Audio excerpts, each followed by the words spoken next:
വള്ളലാർ ശ്രീരാമലിംഗസ്വാമികളുടെ അരുൾപ്പെരും ജ്യോതി അകവലിലെ അടുത്ത പാടലിലേക്ക് നമുക്ക് പ്രവേശിക്കാം. വാരമും അഴിയാവരമും തരുന്തിരു ആരമ്യതാം സഭൈ അരുൾപ്പെരും ജ്യോതി. എല്ലാ ജീവജാലങ്ങൾക്കും കരുണ നൽകുന്നത് അരുൾപ്പെരും ജ്യോതിയാണ്. അപ്പോൾ എല്ലാ ജീവജാലങ്ങളുടെയും ഉള്ളിൻ്റെ ഉള്ളിൽ ആത്മജ്യോതിയായ പെരുംജ്യോതി കരുണാരൂപത്തിൽ പ്രകാശിച്ചു നിൽക്കുന്നു. അപ്പോൾ എവിടെ കാരുണ്യമുണ്ടോ അവിടെ അരുൾപ്പെരും ജ്യോതിയുണ്ട്. അരുൾപ്പെരും ജ്യോതിയിൽ നിന്നാണ് കാരുണ്യം പ്രവഹിക്കുന്നത്, കരുണ പ്രവഹിക്കുന്നത്. ഇത് മരണത്തെ മറികടക്കാൻ സഹായിക്കുന്ന വരമാണ്. അപ്പോൾ കാരുണ്യം എന്നുള്ളത് മരണത്തെ മറികടക്കാനുള്ള വരമാണ്. അത് അരുൾപ്പെരും ജ്യോതിയാണ് നമുക്ക് തന്നനുഗ്രഹിക്കുന്നത്. അപ്പോൾ അരുൾപ്പെരും ജ്യോതിയിലൂടെ എല്ലാ ജീവജാലങ്ങളുടെയും ഉള്ളിൻ്റെ ഉള്ളിൽ കരുണ ജ്വലിച്ചു നിൽക്കുന്നു. അഗ്നിജ്വാലയായി അരുൾപ്പെരും ജ്യോതിയായി കരുണ എല്ലാവരുടെ ഹൃദയങ്ങളിലും ജ്വലിച്ചു നിൽക്കുന്നുണ്ട്. ഈ കാരുണ്യത്തിൻ്റെ ശക്തി കൂടുമ്പോൾ അരുൾപ്പെരും ജ്യോതി പൂർണ്ണമായി പ്രകാശിക്കുകയും ആ അരുൾപ്പെരും ജ്യോതി നമുക്കൊരു വരം നൽകുകയും ചെയ്യുന്നു. ആ വരം എന്താണ്? മൃത്യുഞ്ജയം, ചിരഞ്ജീവിത്വം, മരണമില്ലാത്ത അവസ്ഥ, മൃത്യുവിനെ ജയിക്കാനുള്ള അവസ്ഥ. ഈ മൃത്യുഞ്ജയം നമുക്ക് നൽകുന്നത് അരുൾപ്പെരും ജ്യോതിയാണ്. എന്തിലൂടെ? കാരുണ്യത്തിലൂടെ. അതാണ് വള്ളലാർ സ്വാമികൾ കരുണയ്ക്ക് വളരെയേറെ പ്രാധാന്യം വ്യക്തിജീവിതത്തിൽ കൊടുത്തിരിക്കുന്നത്. സമൂഹ ജീവിതത്തിലും വ്യക്തിജീവിതത്തിലും കാരുണ്യം അത്യന്താഘടകമായ ഒരു ജ്യോതിയാണ് എന്ന് വള്ളലാർ സ്വാമികൾ എപ്പോഴും പറയാറുണ്ട്.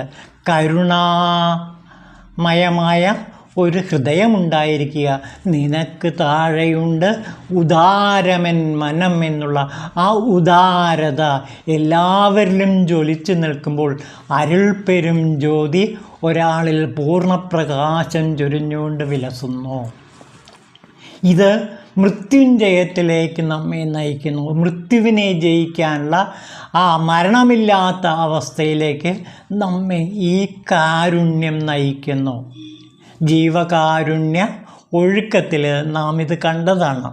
അപ്പോൾ ജീവകാരുണ്യ ഒഴുക്കത്തിലൂടെ അരുൾപ്പെരും ജ്യോതിയെ നമുക്ക് ഭ്രൂമധ്യത്തിൽ നിത്യമായി പ്രകാശിപ്പിച്ച് നിൽക്കാൻ പറ്റും. അപ്പോൾ ജീവിതത്തെ മൃത്യുഞ്ജയമാക്കി മാറ്റുന്നത് കാരുണ്യവും സ്നേഹവുമാണ്. അങ്ങനെ കാരുണ്യവും സ്നേഹവും മൃത്യുഞ്ജയത്തിലേക്ക് മർത്യാത്മാവിനെ നയിക്കുന്ന കാഴ്ചയാണ് ഇവിടെ കാണുന്നത്. വാരമും അഴിയാ വരമും തരുന്തിരു ആരമൃതം സഭൈ അരുൾ പെരും ജ്യോതി. അമൃതമാം സഭയിൽ അരുൾപ്പെരും ജ്യോതി എന്നാണ് പറയുന്നത്. അമൃതാകുന്ന സഭയാണ്. അപ്പോൾ കാരുണ്യം ശരിക്കും എന്താണ്? കാരുണ്യാമൃതമാണ്. സ്നേഹം സ്നേഹാമൃതമാണ്.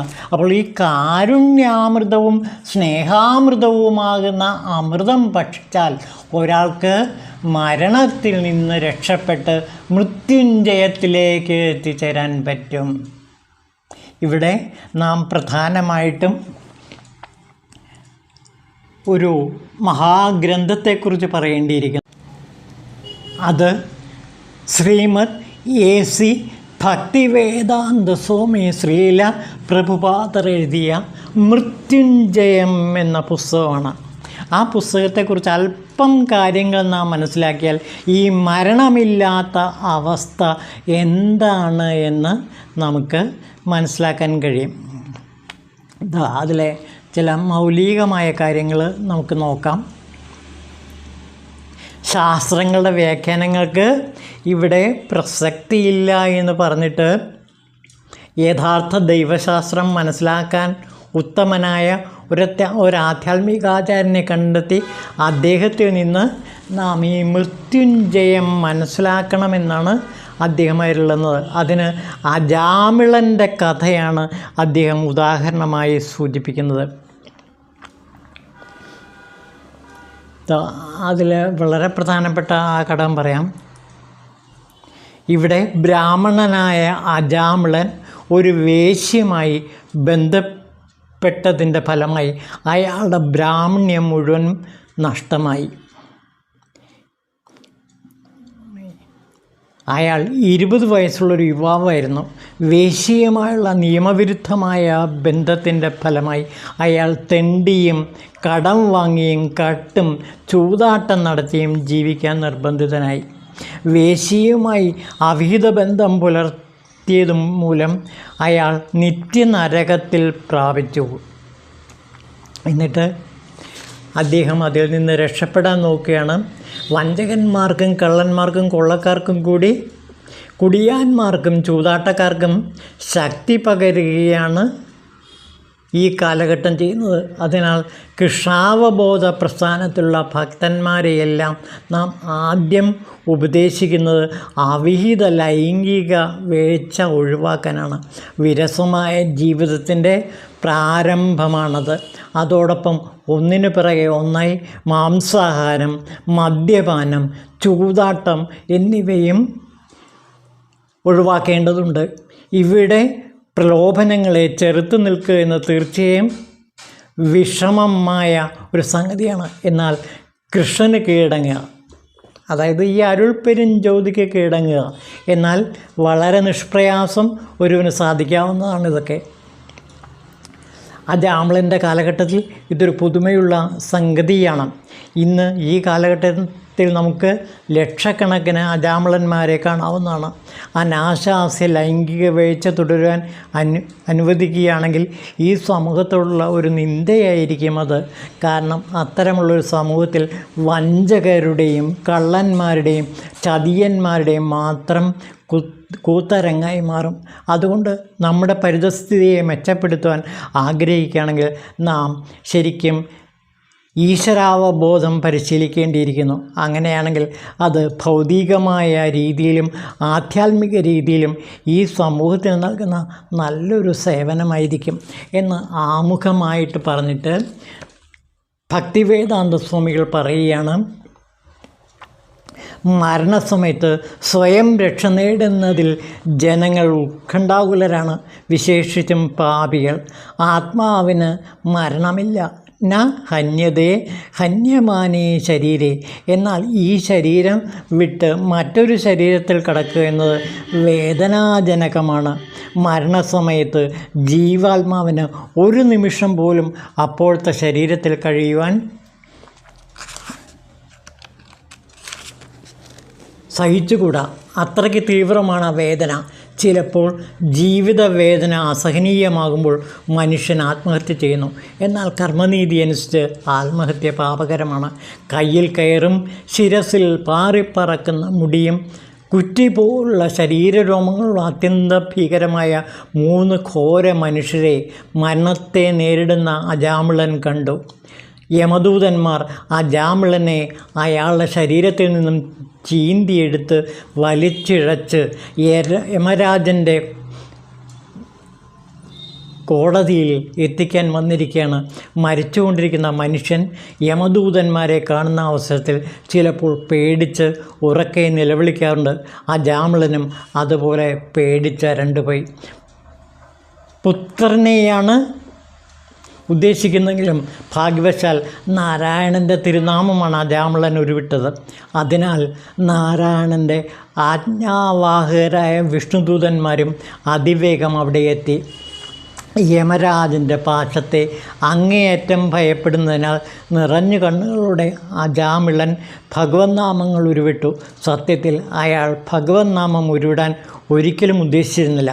അയാൾ ഉദ്ദേശിച്ചത് തൻ്റെ മകനെയാണ്. അങ്ങനെ ഭഗവാൻ ആവിർഭവിച്ച് അയാളെ മരണത്തിൽ നിന്ന്, അജാമിളനെ മരണത്തിൽ നിന്ന് രക്ഷപ്പെടുത്തി.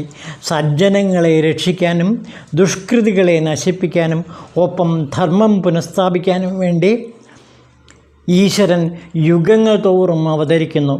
വിശ്വസ്തരായ ഭക്തരെ സംരക്ഷിക്കുകയും ആസുരബുദ്ധികളെ ഹിംസിക്കുകയും മാത്രമാണ് ദൈവത്തിൻ്റെ ഒരേ ഒരു ജോലി. അതുകൊണ്ടാണ് ഗദ, ചക്രം എന്നീ ആയുധങ്ങളോടെ വിഷ്ണുവിനെ ചിത്രീകരിക്കുന്നത്. ഈ രണ്ടും ഭക്തസംരക്ഷണത്തിനാണ്. താമരപ്പൂവും ശംഖവും അവരെ അനുഗ്രഹിക്കാനും. അപ്പോൾ അങ്ങനെ കാലദൂതനായ ഈശ്വരൻ ശിവൻ ഇവിടെ അജാമിളനെ രക്ഷിക്കുന്ന കാഴ്ചയാണ് നാം കാണുന്നത്. അപ്പോൾ ഇതൊരു മൃത്യുഞ്ജയ കഥയാണ്. അജാമിളൻ്റെ മോക്ഷം. നാരായണ എന്ന നാമം ഉച്ചരിക്കുമ്പോൾ തന്നെ വിഷ്ണുദൂതന്മാർ വന്ന് അദ്ദേഹത്തെ രക്ഷിക്കുന്ന കാഴ്ച നാം ഇവിടെ കാണുന്നു. അപ്പോൾ അജാമിളൻ്റെ ചരിതം എന്ന് പറയുന്നത് മൃത്യുഞ്ജയ കഥയാണ്. ആ മൃത്യുഞ്ജയ കഥ ഇവിടെ വളരെ ഗംഭീരമായി AC ഭക്തിവേദാന്ത സ്വാമി മൃത്യുഞ്ജയത്തിൽ ആവിഷ്കരിക്കുന്നുണ്ട്. യമദൂതന്മാരും അതുപോലെ വിഷ്ണുദൂതന്മാരും തമ്മിൽ നടത്തുന്ന ഒരു വലിയ വാഗ്വാദമുണ്ട്.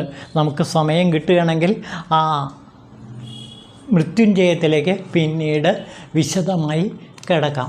അപ്പോൾ ഇതിലൂടെ മൃത്യുവിനെ ജയിക്കുന്ന മഹാജ്യോതി സ്വരൂപത്തെയാണ് ഇവിടെ ഭക്തിവേദാന്ത സ്വാമികൾ നമുക്ക് കാണിച്ചു തരുന്നത്. അതെങ്ങനെയാണ്? ധാർമ്മിക ജീവിതം നയിക്കുന്നതിലൂടെ. കരുണയുടെ അടിത്തറ എന്ന് പറയുന്നത്, കരുണയുടെ നാരായ വേര് എന്ന് പറയുന്നത് ധർമ്മമാണ്. ധർമ്മത്തിൽ അധിഷ്ഠിതമായൊരു ജീവിതം നയിക്കുക. അതുപോലെ ആഹാര കാര്യത്തിലും വളരെയേറെ ശ്രദ്ധ പുലർത്തുക. അങ്ങനെ ധാർമ്മികമായ ജീവിതം നയിച്ച് കാരുണ്യപൂർവ്വം സകല ജനങ്ങളെയും നിസ്വാർത്ഥമായി സ്നേഹിക്കാൻ കഴിഞ്ഞാൽ അയാൾക്ക് മരണത്തെ അതിജീവിക്കാൻ കഴിയും. ഇതാണ് വള്ളലാർ സ്വാമികൾ പറയുന്ന മൃത്യുഞ്ജയ ജ്വാല. അപ്പോൾ ഈ അരുൾപ്പെരും ജ്യോതി എന്നുള്ളത് മൃത്യുഞ്ജയ ജ്വാലയാണ്. ആ മൃത്യുഞ്ജയ ജ്വാലയുടെ തീനാളങ്ങൾ ഉയർന്നു പൊങ്ങുന്നത് കരുണയിലും കരുണയുടെ അടിവേരായ ധർമ്മത്തിലും അതേപോലെ ത്യാഗത്തിലുമാണ്. ത്യജിക്കുക എന്നുള്ളതാണ് ഭഗവത്ഗീതയുടെ പൊരുൾ. ത്യാഗം, ത്യജിക്കുക, തൻ്റേതായ എല്ലാം അന്യന് വേണ്ടി സമർപ്പിക്കുക. ഒരു കണ്ണീർ കണം മറ്റുള്ളവർക്കായി ഞാൻ പൊഴിക്കവേ ഉദിക്കുകയാണ് എൻ ആത്മാവിൽ 1000 സൗരമണ്ഡലം എന്ന് 20-ാം നൂറ്റാണ്ടിൻ്റെ ഇതിഹാസത്തിൽ അക്കിത്തം പാടിയതാണ് സത്യത്തിലുള്ള അരുൾ പെരും ജ്യോതി. ഈ കാരുണ്യത്തിൽ നിന്നാണ്, ഈ മഹാസ്നേഹത്തിൽ നിന്നാണ് മൃത്യുഞ്ജയം രൂപം കൊള്ളുന്നത്. അതായത് മരണമില്ലാത്ത അവസ്ഥ. ശരീരത്തിന് ഒരിക്കലും മരണമില്ലാത്തൊരവസ്ഥയിലേക്ക് കാരുണ്യത്തിലൂടെയും സ്നേഹത്തിലൂടെയും ധർമ്മത്തിലൂടെയും ത്യാഗത്തിലൂടെയും അതേപോലെ തന്നെ ഭക്ഷണത്തിൻ്റെ കാര്യത്തിൽ വേണ്ട നിയന്ത്രണങ്ങൾ പാലിച്ചും നമുക്ക് എത്തിച്ചേരാൻ കഴിയും.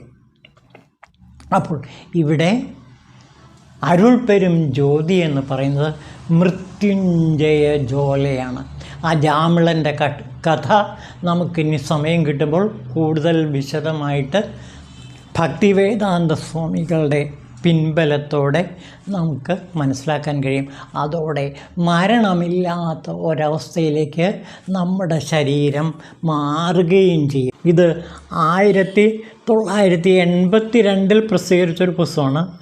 സാപം എന്ന് പറഞ്ഞ ഒരു ശാസ്ത്രജ്ഞൻ നടത്തിയ പഠനത്തിൻ്റെ റിപ്പോർട്ടാണിത്.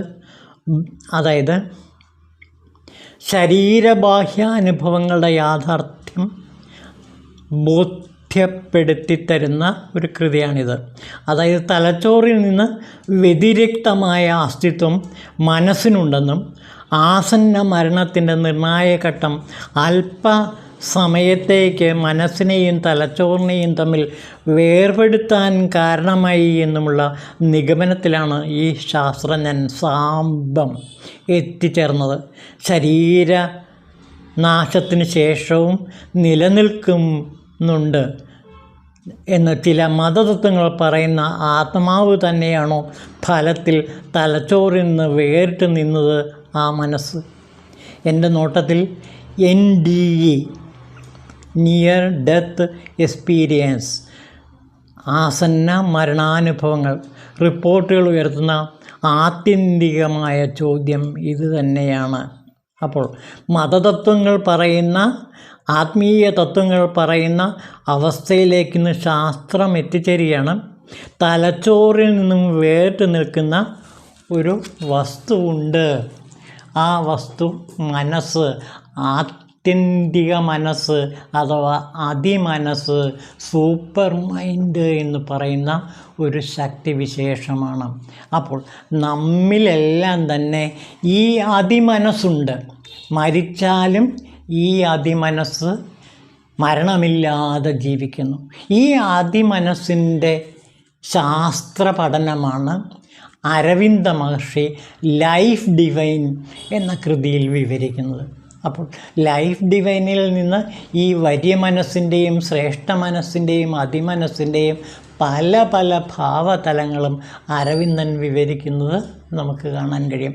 അപ്പോൾ ശരീരം മരിച്ചു കഴിഞ്ഞാലും ശരീരമില്ലാതായി കഴിഞ്ഞാലും ഈ അതിമനസ്സ്, ഈ സൂപ്പർ മൈൻഡ് എന്നും എന്നും എപ്പോഴും എവിടെയും നിലനിൽക്കും. ഈ സത്യം മനസ്സിലാക്കി കഴിഞ്ഞാൽ മൃത്യുവിനെ ജയിക്കാൻ ഒരു സാധകന് ഒരു പ്രയാസവുമില്ല. അരുൾ പെരുഞ്ചോതിയിലൂടെ നാം എത്തിച്ചേരുന്നത് ഈ മഹാമൃത്യുഞ്ജയ അനുഭവത്തിലേക്കാണ്. ഓം ശിവായ നമഃ.